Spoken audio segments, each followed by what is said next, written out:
कोशिश करेंगे, button press करते हैं। 60 किलोमीटर हमें टो करके बेलगांव लेके गई है। मैं आपका बंदा एक सेंसर हिलाता है और बोलता है कि गाड़ी के अंदर कोई प्रॉब्लम नहीं है। जब मैं उसको बोल रहा हूँ कि प्रॉब्लम है, उसके अंदर मैंने उसको दोबारा प्रॉब्लम करके दिखाई। एक सेंसर है, कौन बंदा है? ये पाकिस्तान की लोकेशन पकड़ रहा है और ऑन टॉप ऑफ दैट ये किसी नदी के अंदर गाड़ी चला रहा है जहाँ पे रोड है ही नहीं। जो कॉइल होती है वो सब कुछ उन्होंने इसका अंडर वारंटी चेंज करा। इसका पहाड़ों पे जाके रिवर्स कैमरा काम करना बंद कर दिया। तो मेरे पास में Scorpio and petrol automatic Z8 model की गाड़ी है, जो मैंने पिछले साल यानी कि जून 2023 के अंदर खरीदी थी। और आज 1 साल के अंदर अंदर मुझे इस गाड़ी को बेचने का मन करता है और उसके कई कारण हैं जिसकी बात हम इस वीडियो में करने वाले हैं। बट अगर किसी को शॉर्ट में आंसर चाहिए तो वो ये है कि गाड़ी की जो रिलायबिलिटी है उससे हम काफ़ी डिसअपॉइंटेड हैं। And on top of that जो महिंद्रा की जो सर्विस क्वालिटी है वो बिल्कुल भी अप टू द मार्क नहीं है। एंड तीसरा, जो महिंद्रा की जो इंजीनियरिंग टीम है वो भी ठीक से समझ नहीं पा रही है कि गाड़ी में क्या प्रॉब्लम है और क्यों ये प्रॉब्लम आने लग रही है। आपको मल्टीपल टाइम सर्विस सेंटर के विज़िट करने पड़ते हैं किसी एक प्रॉब्लम को ठीक करवाने के लिए। सो वो आप कस्टमर्स के ऊपर टेस्टिंग करने लग रहे हैं अपनी गाड़ी की, जो टेस्टिंग उनके एंड पे होनी चाहिए थी। इमेजिन आप किसी ट्रिप पे जाने लग रहे हैं आप अपनी फैमिली के साथ में और आपकी गाड़ी बीच के अंदर बंद हो जाए और उसके बाद आपको कोई सपोर्ट भी नहीं मिले। पहला इशू जो मेरे को गाड़ी के अंदर आया है वो इंटरमिटेंट इशू था, मतलब कभी आता था और कभी नहीं आता था, और ये काफ़ी मेजर इशू था। जैसे ही गाड़ी शोरूम से हमने खरीदी और 15 किलोमीटर दूर हमारे घर पे ले जाके खड़ी करी, वहाँ से इसको दोबारा जब स्टार्ट करने की कोशिश करी तो गाड़ी स्टार्ट नहीं हुई। इसके सारे जो नीडल्स थे वो एकदम राइट के अंदर चले जाते हैं और उस टाइम पे आपका स्टार्ट स्टॉप का बटन जो होता है वो बिल्कुल रिस्पॉन्ड नहीं करता है, गाड़ी स्टार्ट होने की कोशिश भी नहीं करती है।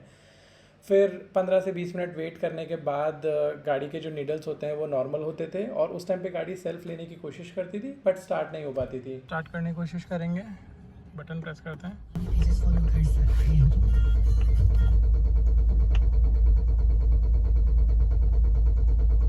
फिर अगेन आपको 10-15 मिनट ऐसे स्ट्रगल करना पड़ता था और गाड़ी खुद ब खुद नॉर्मल होके स्टार्ट हो जा रही होती थी। तो ये जो इशू था ये डे 1 पे मुझे आया था, बट जब डीलर के पास में वापस लेके गए तो ये इशू दोबारा नहीं आया। सर्विस सेंटर पे भी लेके गए तो उन्होंने भी बोला कि गाड़ी अभी स्टार्ट हो रही है, कोई प्रॉब्लम नहीं है इसके अंदर, आप चला के देखिए इसे। ये गाड़ी मैंने राजस्थान में परचेज़ करी थी। राजस्थान से हैदराबाद में इसको चला के लेकर आया था almost 1800 kilometres. Through out the journey मेरे को कोई इशू नहीं आया। लेकिन 2 महीने बाद में टोटल गाड़ी ख़रीदने के बाद फिर से मुझे एक दिन ये इशू आया और उस टाइम पे मेरे को महिंद्रा को बुलवा के जंप स्टार्ट करने के लिए मैंने उन्हें बुलाया था। ऑल्दो जंप स्टार्ट का इशू नहीं था, गाड़ी वही 10-15-20 मिनट का जो अपना टाइम लेती है उसके बाद में फिर से वो स्टार्ट हो गई थी। तो पहले प्रॉब्लम इंटरमिटेंट थी कि ठीक है 10 दिन में एक बार आ जा रही है, सर्विस सेंटर के पास में भी लेके जाने लग रहे हैं तो वो क्लूलेस है, हमको नहीं समझ में आ रहा है कि क्या प्रॉब्लम है। कि अगस्त के अंदर मैंने ट्रिप करी थी हैदराबाद से गोवा के लिए और उस टाइम पे ये प्रॉब्लम काफ़ी सीवियर थी। मैं और मेरी वाइफ उस टाइम पे ट्रैवल करने लग रहे थे और गाड़ी रास्ते में ही बंद हो गई जाते टाइम पे। ये जब तक ये कांटे इस पे रुके हुए तब तक स्टार्ट ही नहीं होगी। इसको बटन को दबा दूँ तो कुछ भी नहीं होगा।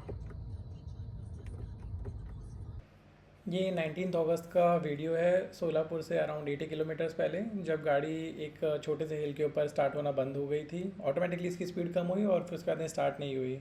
इंजन की लाइट्स और बिल की जितनी भी सारी लाइट्स थी वो उस टाइम पे सारी आ गई थी एंड गाड़ी वही अपना 15-20 मिनट्स लेने के बाद में गाड़ी स्टार्ट हुई। बट स्टार्ट होने के बाद में भी इसके अंदर इंजन की जो वार्निंग थी वो कंटिन्यूसली ऑन थी, इसलिए मैं सोलापुर उनके पास में लेके गया। बट सर्विस सेंटर का एक्सपीरियंस भी इतना बेकार था, उन्होंने बोला कि सैटरडे है और शाम के 6 बज गए हैं, अभी हम गाड़ी नहीं ले सकते हैं, कल छुट्टी होगी और मंडे को भी किसी चीज़ का हॉलीडे है।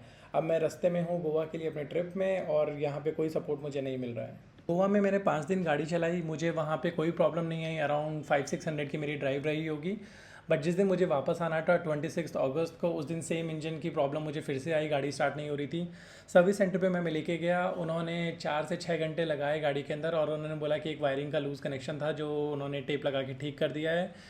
गाड़ी इस टाइम पे स्टार्ट हो गई। मैं जैसे ही गोवा से निकलने लगा अराउंड 20-30 किलोमीटर्स बाद में वो प्रॉब्लम फिर से आ गई। बट अब मैं वापस गोवा नहीं जाना चाहता था क्योंकि उनको भी नहीं समझ में आ रहा था। मैंने अपनी जर्नी कंटिन्यू करी एंड अनफॉर्चुनेटली जो हिल आता है वहाँ पे जाके गाड़ी की हालत बिल्कुल ख़राब हो गई। ये 8 या 10 की स्पीड पे ही क्लाइंब कर पा रही थी, उससे ऊपर नहीं जा पा रही थी। जैसे तैसे करके जो हिल का जो टॉप है वहाँ पे एक इकलौता रिजॉर्ट था, वहाँ पे हम जाके हमने गाड़ी को पार्क करा और आरएसए से हेल्प लेने की कोशिश करी। आरएसए से इतना टाइम लगाया उन्होंने कि मॉर्निंग तक हमारे पास में कोई हेल्प नहीं है आ पाई। सुबह मॉर्निंग में गाड़ी आई है टो करने के लिए, जो अराउंड 60 किलोमीटर्स हमें टो करके बेलगांव लेके गई है। ये भी संडे का दिन था और सर्विस सेंटर संडे को जैसे कि बंद रहता है, बट थैंकफुली उन लोगों ने रिक्वेस्ट करके इलेक्ट्रिशियन को बुलाया और गाड़ी को उन्होंने हमारा चेक करा। उन्होंने कुछ वही लूज़ कनेक्शन बताया और बोला कि जो गोवा में आपको बोला है वो वायर नहीं है, दूसरी जगह पे प्रॉब्लम है। उन्होंने उसको टेम्प्रेरी कुछ तो फिक्स करा, बट साथ के साथ उन्होंने बोला कि ये वायरिंग का इशू है, आप इसको हैदराबाद जाते ही सर्विस सेंटर पे लेके जाइए क्योंकि इसका वायरिंग के अंदर मेजर इश्यूज़ हैं, ये पूरी वायरिंग चेंज होनी चाहिए। अब ये इतनी मेजर प्रॉब्लम है और इसके लिए मैं multiple time service centre visit भी कर चुका था। I was very frustrated. तो जैसे ही मैं हैदराबाद पहुंचा, मैं सर्विस सेंटर के पास में अपनी गाड़ी लेके गया और उनका जो टेक्नीशियन है उसने गाड़ी की 6-7 किलोमीटर्स की टेस्ट ड्राइव ली और उस टाइम पे उसको इशू नहीं आया। जब मैंने उससे पूछा कि उसने क्या फिक्स करा था, उसने बोला कि कुछ लूज़ कनेक्शन था, उसने ठीक कर दिया, अब ये प्रॉब्लम दोबारा से नहीं आएगी। मैंने उसी टाइम पे उसको दोबारा से रफ रोड में ले जाके जैसे ही दोबारा से टेस्ट ड्राइव करी, वो प्रॉब्लम फिर से आ गई। तो मतलब उनका कोई एक्सपीरियंस नहीं था, कस्टमर की प्रॉब्लम नहीं समझ रहे हैं कि दोबारा से जब ऐसी सिचुएशन आती है तो क्या करेगा कस्टमर, मतलब कोई रूट कॉज उन्होंने नहीं चेक करा। तो आई वॉज़ वेरी फ्रस्ट्रेटेड। ये उस दिन की क्लिप है, 28 अगस्त की ये बात है। मैं अभी गाड़ी यहाँ पे लेकर आया था महिंद्रा के पास में। इन्होंने बताया मुझे कि यहाँ पे ब्रेक के पास में कोई सेंसर है, हाँ, जिसके कारण प्रॉब्लम आने लग रहा है। मैंने इनको भी कन्विंस भी करा कि आप गाड़ी ठीक से चेक करिए। ये बोलते हैं 6 किलोमीटर की इन्होंने टेस्ट ड्राइव ले लिया, गाड़ी के अंदर ठीक है, सिर्फ सेंसर का प्रॉब्लम है। मैंने यहाँ पे एक लूज़ कनेक्शन मेरे को बताया गया था, जिसको मैंने हिलाया, दोबारा से ये प्रॉब्लम यहाँ पे आया है। मैं पूरी रात अपनी वाइफ के साथ में पहाड़ के ऊपर अटका हुआ था, कोई RSA की तरफ से हेल्प नहीं आई थी। 2 महीने पुराना मेरा गाड़ी है और ये सिचुएशन यहाँ पे चलने लग रहा है। आइए GM से बात करते हैं। मेरे को करना ज़रूरी है, मेरी प्रॉब्लम समझो आप।